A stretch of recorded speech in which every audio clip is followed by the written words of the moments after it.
പ്രധാനമന്ത്രി നരേന്ദ്രമോദിയും ലെക്സ് ഫ്രിഡ്മാനും തമ്മിലുള്ള ബ്രോഡ്കാസ്റ്റിംഗ് വീഡിയോ പുറത്തിറങ്ങിയിട്ടുണ്ടായിരുന്നു. 3 മണിക്കൂറിലധികമുള്ള ഒരു വീഡിയോ ആണ്. അതിനെക്കുറിച്ച് അങ്ങ് ശ്രദ്ധിച്ചിട്ടുണ്ടാവല്ലോ. ഞാൻ ഈയിടെ അതിനെപ്പറ്റി വായിച്ചായിരുന്നു. അപ്പോൾ ആ പോഡ്കാസ്റ്റിൻ്റെ ലെങ്ത് എന്ന് പറഞ്ഞാൽ 3 hours and 17 minutes ഉണ്ട് മൊത്തം. അപ്പോൾ അതിൽ ഈ പറയുന്ന പോഡ്കാസ്റ്റർ ലെക്സ് ഫ്രിഡ്മാൻ വളരെ പോപ്പുലറായിട്ടുള്ള ഒരു പോഡ്കാസ്റ്ററാണ്. അദ്ദേഹം MIT, അതായത് മസാച്യുസെറ്റ്സ് ഇൻസ്റ്റിറ്റ്യൂട്ട് ഓഫ് ടെക്നോളജിയിലെ റിസർച്ച് സയൻറ്റിസ്റ്റ് എന്നുള്ളതാണ് അദ്ദേഹത്തിൻ്റെ ഔദ്യോഗികമായ ഇപ്പോഴത്തെ പൊസിഷൻ. പക്ഷേ as a podcaster he has become very popular. കാരണം അദ്ദേഹത്തിൻ്റെ പോഡ്കാസ്റ്റുകൾ നോക്കിയാൽ അതിൽ വന്നിരിക്കുന്ന ആൾക്കാരെ നോക്കിക്കഴിഞ്ഞാൽ അത് മനസ്സിലാവും. Donald Trump, Zelensky, Elon Musk, പിന്നെ ഈ ആമസോണിൻ്റെ സ്ഥാപകൻ ജെഫ് ബസോസ് മുതലായവരൊക്കെ ഇദ്ദേഹത്തിൻ്റെ ഈ പോഡ്കാസ്റ്റിന് വേണ്ടി വന്നിട്ടുള്ളവരാണ്. അപ്പോൾ അദ്ദേഹം ഗ്ലോബലി അക്സെപ്റ്റഡ് ഒരു പോഡ്കാസ്റ്ററാണ്. വളരെ പോപ്പുലർ മാത്രമാണ്. അതെ, പ്രധാനപ്പെട്ട ആൾക്കാരൊക്കെ അദ്ദേഹം ഇതിന് കൊണ്ടുവന്നിട്ടുണ്ട്. അപ്പോൾ അന്ന് നടത്തിയ ചർച്ചയിൽ ഉണ്ടായ ചില ഇമ്പോർട്ടൻറ്റ് പോയിന്റ്സ് നമുക്കൊന്ന് നോക്കാം. അതിൽ ഏറ്റവും പ്രധാനമായിട്ട് കാണുന്നത് അഡ്മറേഷൻ ഫോർ ട്രംപ് എന്നുള്ളതാണ്. മോഡിക്കുള്ള അഡ്മറേഷൻ ഫോർ ട്രംപ്. അപ്പോൾ മോഡി അതിന് കാരണമായിട്ട് പറയുന്നത് ഈ ട്രംപിൻ്റെ പോളിസി ഉണ്ടല്ലോ, അമേരിക്ക ഫസ്റ്റ്, സ്വന്തം രാജ്യത്തിന് ഏറ്റവും ഇമ്പോർട്ടൻസ് കൊടുക്കുക എന്നുള്ളത് ആണ് അദ്ദേഹത്തെ ഏറ്റവും അധികം ആകർഷിച്ചത്. മാത്രമല്ല ഈ വെടി കൊണ്ടപ്പോൾ അപ്പോഴും ചാടി കയറി വീണ്ടും അമേരിക്കയോടുള്ള സ്നേഹം പ്രകടിപ്പിച്ചിട്ടാണ് അദ്ദേഹം സംസാരിക്കുന്നത്. അപ്പോൾ മോഡിയെ സംബന്ധിച്ചിടത്തോളം രാജ്യമാണ് ആദ്യം വരുന്നത്.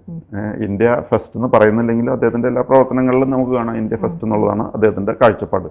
ഈ ഒരു ഷെയറിങ് ഓഫ് വ്യൂസാണ് ഇവരെ ഇത്രയും അടുപ്പിക്കുന്നത്. മാത്രമല്ല ഇന്ത്യയിൽ വന്നു കഴിഞ്ഞപ്പോൾ ഗുജറാത്തിൽ ആ സ്റ്റേഡിയത്തിൻ്റെ അടുത്ത് ജനക്കൂട്ടത്തിനോടൊപ്പം നീങ്ങാനായിട്ട് ട്രംപ് തയ്യാറായി. വാസ്തവത്തിൽ അതൊരു സെക്യൂരിറ്റി റിസ്ക്കാണ്. അമേരിക്കൻ പ്രസിഡന്റിനെ പോലെയുള്ള ഒരാൾ ഇന്ത്യയിൽ വന്ന് ഇത്രയും സമയം ഒരുമിച്ച് ജനങ്ങളും മോഡിയൊക്കെ ആയിട്ട് ബന്ധപ്പെട്ട് അങ്ങനെ നീങ്ങുക എന്ന് പറഞ്ഞു കഴിഞ്ഞാൽ വലിയൊരു അത്ഭുതമാണ്. അപ്പോൾ അതാണ് ഈ പോഡ്കാസ്റ്റിൽ അദ്ദേഹം ഏറ്റവും ഇമ്പോർട്ടൻ്റ് ആയിട്ട് മോഡി പറഞ്ഞിരിക്കുന്ന ഒരു കാര്യം. മറ്റൊരു കാര്യം അദ്ദേഹം പറഞ്ഞിരിക്കുന്നത് ദിസ് ഈസ് ഏഷ്യ സെഞ്ച്വറി, ഏഷ്യയുടെ ആണ് ഈ നൂറ്റാണ്ട്. അപ്പോൾ അതിന് ചൈനയും പാകിസ്ഥാനുമായിട്ട് ഒക്കെ അടുക്കാനായിട്ട് ആകുന്നത്ര ശ്രമിച്ചിട്ടുണ്ട്. ചൈനയുമായിട്ടൊരു ഹെൽത്തി കോമ്പറ്റീഷനുണ്ട്. Competition is always good provided it is healthy. അങ്ങനെയാണ് ഈ ചൈനയുമായിട്ടുള്ള ബന്ധം ഇപ്പോൾ നിൽക്കുന്നത്. മാത്രമല്ല ഇപ്പോഴത്തെ പ്രസിഡൻറ്റുമായിട്ട് വളരെ നല്ല രീതിയിലാണ് മോഡി ഇടപെട്ടുകൊണ്ടിരിക്കുന്നത്. ഇപ്പോൾ സമാധാനത്തിൻ്റെതായ ഒരു അന്തരീക്ഷമാണ് ഇന്ത്യ ചൈന ബോർഡറിലുള്ളത്. പക്ഷെ അദ്ദേഹത്തെ നിരാശപ്പെടുത്തിയിരിക്കുന്നത് പാകിസ്ഥാനാണ്. പാകിസ്ഥാനോട് എന്തുമാത്രം ലോഹ്യത്തിന് ശ്രമിച്ചിട്ടുണ്ടോ അതിന് എല്ലാത്തിനും തിരിച്ച് വയലൻസും അതേപോലെ ടെററിസമാണ് തിരിച്ചു കിട്ടിയിരിക്കുന്നത്. മോഡി ആദ്യം പ്രൈം മിനിസ്റ്ററായപ്പോൾ, അതായത് 2014 അന്ന് പാകിസ്ഥാനിലെ നേതാക്കന്മാർക്ക് ഇൻവിറ്റേഷൻ കൊടുത്തിരുന്നതാണ് ആ സ്വെയറിംഗ് ഇൻ സെറമണിയിലേക്ക് വരാനായിട്ട്. അന്ന് തൊട്ട് അദ്ദേഹം നല്ലൊരു ലോഹ്യത്തിന് വേണ്ടിയിട്ടാണ് ശ്രമിച്ചിരിക്കുന്നത്. അതായത് turning over A new leaf, അതായത് ഒരു പുതിയ അധ്യായം ആരംഭിക്കുക എന്നുള്ളതായിരുന്നു ലക്ഷ്യം. പക്ഷേ അദ്ദേഹത്തിന് അല്ലെങ്കിൽ മോഡിക്ക് തിരിച്ചു കിട്ടിയത് ഹോസ്റ്റിലിറ്റി ആൻഡ് ബിട്രയൽ, അതായത് ശത്രുതയും അതേപോലെ തന്നെ വഞ്ചനയുമാണ് പാകിസ്ഥാൻ്റെ ഭാഗത്ത് നിന്ന് കിട്ടിയിരിക്കുന്നത്. പക്ഷേ ചൈനീസ് പ്രസിഡന്റ് ഷീ ജിൻപിങ്ങിനാണെങ്കിൽ അങ്ങനെയല്ല ആറ്റിറ്റ്യൂഡ്. അദ്ദേഹം സമാധാനത്തിൻ്റെതായ ഒരു അന്തരീക്ഷം കൊണ്ടുവരാനായിട്ടാണ് ശ്രമിക്കുന്നത്.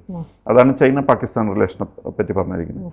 പിന്നെ RSSനെ പറ്റിയും മോഡി വളരെ വാചകം, അദ്ദേഹത്തിന്റെ ബാല്യത്തെക്കുറിച്ചും ഹിമാലയത്തിനോടുള്ള ഇഷ്ടത്തെക്കുറിച്ചും ഒക്കെ അദ്ദേഹം അതിൽ പറയുന്നുണ്ട്.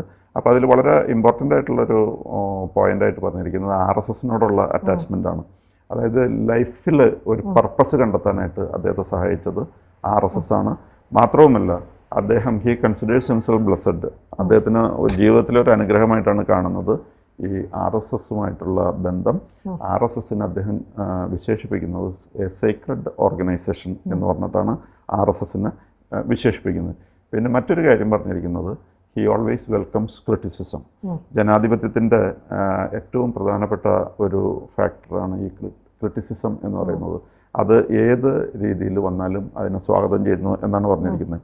പക്ഷേ മോഡി ഇത് പറഞ്ഞിരിക്കുന്നതിന് കോൺഗ്രസിലെ നേതാക്കളൊക്കെ ഇപ്പോൾ അതിനെപ്പറ്റി എതിർപ്പ് പറഞ്ഞിട്ടുണ്ട്. ഈ പറയുന്നതിലൊന്നും ആത്മാർത്ഥതയൊന്നുമില്ല മോഡിക്ക്. അദ്ദേഹം ഇന്ത്യ ഇല്ലാണ്ട് ഒരിക്കലും പൂർണ്ണമാവില്ല എന്ന് വരെ സംസാരിച്ചിട്ടുണ്ടായില്ല. അപ്പോൾ അങ്ങനെയൊക്കെ പറഞ്ഞിട്ടുണ്ട്. പക്ഷേ ഈ ക്രിറ്റിസിസത്തിൻ്റെ കാര്യത്തിൽ അദ്ദേഹം പറഞ്ഞിരിക്കുന്നത് സോൾ ഓഫ് ഡെമോക്രസി എന്നാണ്. സോൾ ഓഫ് ഡെമോക്രസി എന്നൊക്കെ പറഞ്ഞിരിക്കുന്നത് it has gone down well with the Congress leaders. അവരതിനെയൊക്കെ പറ്റി കുറച്ച് വിമർശിച്ചിട്ടുണ്ട്. ഈ പറയുന്നതിലൊന്നും ആത്മാർത്ഥതയില്ല എന്നൊക്കെ പറഞ്ഞിട്ടുണ്ട്. പക്ഷേ ക്രിറ്റിസിസത്തിന് വളരെ വെൽക്കം ചെയ്യുന്ന രീതിയിലാണ് മോഡി ഈ ഇതിൽ പറഞ്ഞിരിക്കുന്നത് പോഡ്കാസ്റ്റിൽ. പിന്നെ അദ്ദേഹത്തോട് ചോദിച്ചൊരു കാര്യം 2002 നടന്ന ഗുജറാത്ത് കലാപത്തെ പറ്റിയാണ്. നമുക്കറിയാം എന്തെങ്കിലും മതപരമായ പ്രശ്നങ്ങളൊക്കെ പറഞ്ഞു വന്നാൽ പ്രത്യേകിച്ച് മലയാളം ചാനലുകളിലൊക്കെ എടുത്ത് ആദ്യമേ വെതർന്നത് ഈ ഗുജറാത്ത് കലാപത്തെ പറ്റിയാണ്. പക്ഷേ മോഡി അതിനെപ്പറ്റി പറഞ്ഞിരിക്കുന്നത് ഈ ഗുജറാത്തിൽ പണ്ടും റയറ്റ്സ് നടന്നിട്ടുണ്ട്. 250ഓളം റയറ്റ്സ് ഗുജറാത്തിൽ നടന്നിട്ടുണ്ട്. പട്ടം പറപ്പിക്കലിൻ്റെ പ്രശ്നം പറഞ്ഞു പോലും പലപ്പോഴും ഗുജറാത്തിൽ റയറ്റ്സ് നടന്നിട്ടുണ്ട്. അപ്പോൾ ഈ റയറ്റ്സ് എന്ന് പറയുന്നത് അങ്ങനെ വലിയ ഒരു കാര്യമായിട്ട് കണക്കാക്കേണ്ട. It has been going on for many years. പക്ഷേ ഈ 2002 എല്ലാവരും വിമർശിക്കുന്ന, എല്ലാവരും കുറ്റപ്പെടുത്തുന്ന ഈ പറയുന്ന കലാപം, ആ കലാപത്തിന് ശേഷം ഇതുവരെ കലാപം ഉണ്ടായിട്ടില്ല. ഇപ്പോൾ ഗുജറാത്തിലെ കലാപം എന്ന് പറയുന്ന ഏർപ്പാടില്ല എന്നാണ് അദ്ദേഹം പറഞ്ഞിരിക്കുന്നത്. പിന്നെ അദ്ദേഹം പറഞ്ഞിരിക്കുന്ന ഈ കലാപത്തെ പറ്റി പറഞ്ഞിരിക്കുന്ന ഒരു കാര്യം എന്താണെന്ന് വെച്ച് കഴിഞ്ഞാൽ, അന്ന് ഇന്ത്യയുടെ നേതൃത്വത്തിലുണ്ടായിരുന്നത് മോഡിയുടെ അല്ലെങ്കിൽ BJPയുടെ ശത്രുക്കളെന്നോ അല്ലെങ്കിൽ എതിർപക്ഷത്തുള്ള ആൾക്കാരാണ്. അവരാകുന്നത്ര ശ്രമിച്ചായിരുന്നു കൊടുക്കാനായിട്ട്.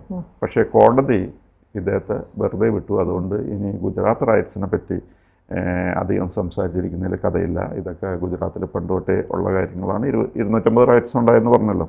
അപ്പോൾ ആ രീതിയിൽ അതിനെ കണ്ടാൽ മതി, അല്ലാതെ അതിന് അമിതമായ പ്രാധാന്യം കൊടുക്കേണ്ട ആവശ്യമില്ല. പിന്നെ മോദിയോട് അതിൻ്റെ അകത്ത് അദ്ദേഹം ഒരു ഉപവസിച്ച കാര്യമൊക്കെ പറയുന്നുണ്ടായിരുന്നല്ലോ. ഇപ്പോൾ മോഡിയെ കാണാൻ വരുന്നതിന് മുമ്പ് അല്പം ഉപവാസമൊക്കെ നടത്തിയിട്ടാണ് വന്നിരിക്കുന്നത്. കാരണം മോഡി അദ്ദേഹം അത്ര വലിയൊരു നേതാവായിട്ടാണ് കാണുന്നത്. അതുകൊണ്ട് ഉപവാസത്തിന് ശേഷമാണ് മോഡിയുമായിട്ട് കാണാൻ വന്നതെന്നും പറഞ്ഞിട്ടുണ്ട്. അദ്ദേഹം ഹിന്ദു മതത്തിനെ ഒരുപാട് ബഹുമാനിക്കുന്നു. അതെ, ഹിന്ദു മതത്തിനെ ഒരുപാട് ബഹുമാനിക്കുന്നുണ്ട്. മാത്രമല്ല ഇപ്പോൾ ട്രംപിൻ്റെ കൂടെ വന്നിരിക്കുന്ന ആൾക്കാരിൽ പലരും തുളസി ഗബാർഡിനെയൊക്കെ പറ്റി കേട്ടിട്ടുണ്ട്. അപ്പോൾ അവരൊക്കെ ഹിന്ദു മതത്തിലേക്ക് വന്ന് ചേർന്ന ഒരാളാണ് തുളസി ഗബാർഡ്.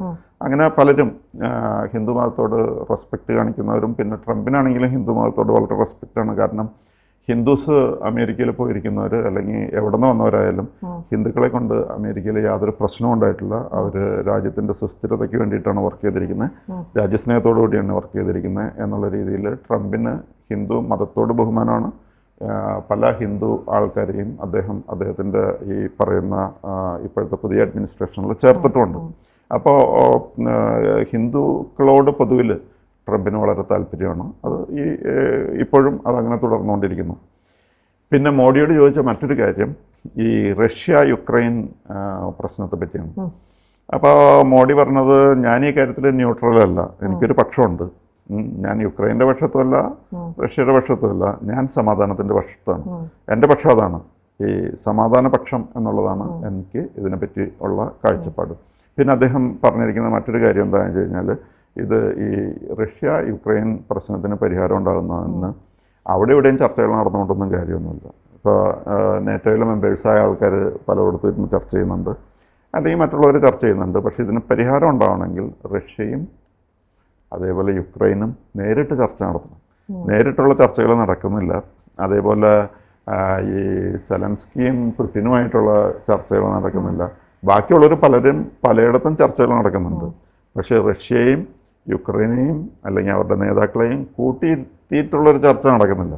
അതാണ് ഈ പ്രശ്നത്തിനൊരു പരിഹാരം ഉണ്ടാകാനുള്ള ഏറ്റവും വലിയ ബുദ്ധിമുട്ട്. മറ്റുള്ളവർ ചർച്ച നടത്തിയിട്ട് കാര്യമില്ല, റഷ്യയും യുക്രൈനും നേരിട്ട് ഇടപെടണം എന്നുള്ളതാണ് ഈ കാര്യത്തിൽ മോഡിയുടെ കാഴ്ചപ്പാട്.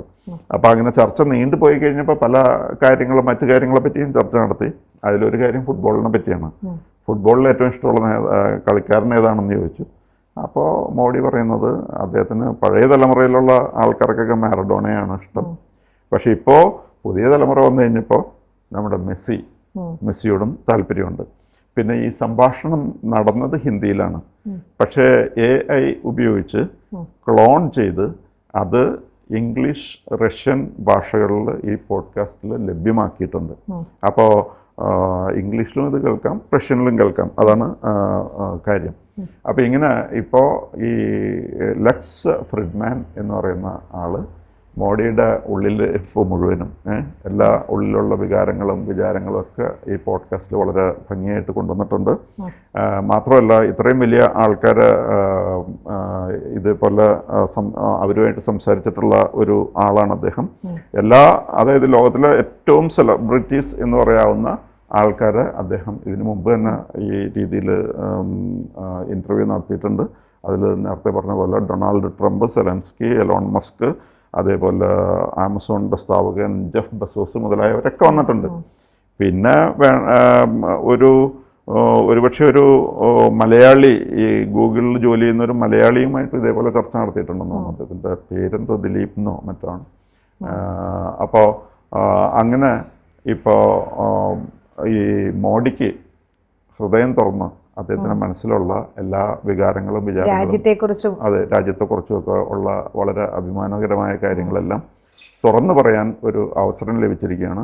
അതേപോലെ പാകിസ്ഥാനും ചൈനയും യുക്രൈനും റഷ്യയും അമേരിക്കയുമായിട്ടുള്ള എല്ലാ ബന്ധങ്ങളും എല്ലാം കൂടി ഉൾപ്പെടുത്തിയിട്ട് 3 മണിക്കൂർ 17 മിനിറ്റ് നീണ്ടു നിൽക്കുന്ന ഒരു പോഡ്കാസ്റ്റ് അങ്ങനെ തയ്യാറാക്കി വെച്ചിരിക്കുകയാണ്. പ്രധാനമന്ത്രി മോദിയുടെ മനസ്സ് തുറന്ന ഒരു അഭിമുഖമായിരുന്നു കഴിഞ്ഞ ദിവസം നമ്മൾ കണ്ടത്. അതെ അതെ അതെ അദ്ദേഹത്തിൻ്റെ മനസ്സ് തുറക്കാൻ ഒരു അവസരമാണ് ഇപ്പോൾ ലെക്സ് ഫ്രിഡ്മാൻ എന്നുള്ള വെരി പോപ്പുലർ പോഡ്കാസ്റ്റർ നൽകി. കൂടുതൽ വാർത്തകളും വിശേഷങ്ങളും നിങ്ങളിലേക്ക് എത്താൻ ABC മലയാളം സബ്സ്ക്രൈബ് ചെയ്യുക, ബെൽ ബട്ടണും അമർത്തുക.